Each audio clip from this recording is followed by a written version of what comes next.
खबरदार करती खबर उस भ्रष्टाचारी व्यवस्था से जिसने अपना पेट भरने के लिए मुर्दों को जिंदा करना शुरू कर दिया।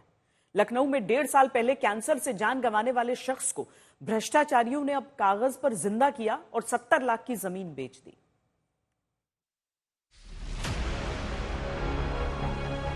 फिल्मों में ही सुना होगा आपने कि जिसकी मृत्यु हो गई उसने पुनर्जन्म लिया हो। फिल्मी कहानी और किताबों में ऐसे किस्से पढ़े होंगे कि किसी की जान गई वो फिर धरती पर जन्म ले ले। आप कहेंगे ये कैसी बात हुई, लेकिन ध्यान से इस खबर को देखिए। उत्तर प्रदेश की राजधानी लखनऊ में ऐसा हुआ है। भगवान ने कुछ नहीं किया, भ्रष्टाचारियों ने किया है।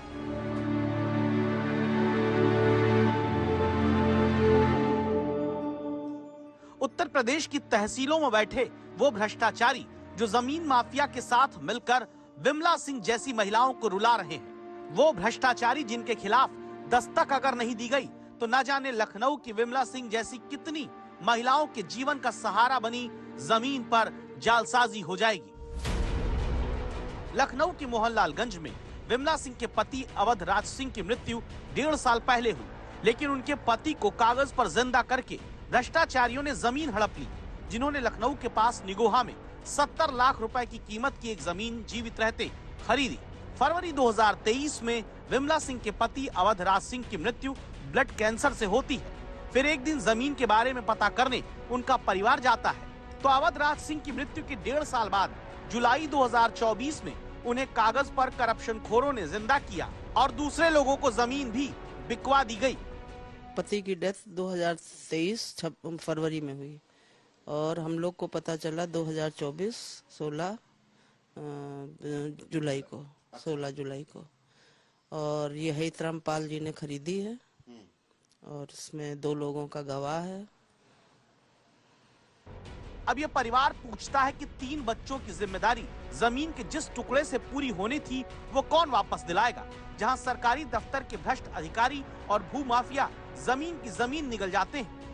मुकदमा पंजीकृत किया गया है और यदि इन्वेस्टिगेशन में जिसकी भी भूमिका संदिग्ध नजर आती है, जो भी व्यक्ति संलिप्त इसमें नजर आएंगे, उनके खिलाफ यदि एविडेंस मिलते हैं तो निश्चित रूप से कठोर कार्रवाई की जाएगी। भारत में सबसे ज्यादा जमीन को लेकर ही विवाद होता है।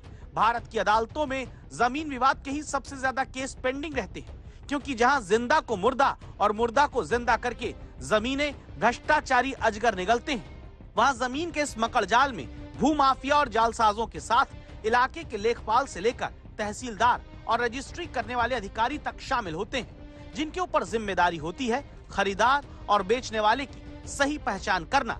लेकिन घूस की रकम के आगे धोखे के सौदे को भी ये कानूनी मोहर लगाकर मुकम्मल कर देते हैं। जरूरत है ऐसे अधिकारियों की त्वरित जांच हो, चिन्हित किया जाए, फिर ऐसी कार्रवाई हो जो नजीर बने, ताकि तहसीलों और अथॉरिटियों में बैठे जनता के दुश्मनों के हाथ करप्शन करने से पहले कांपने लग जाएं।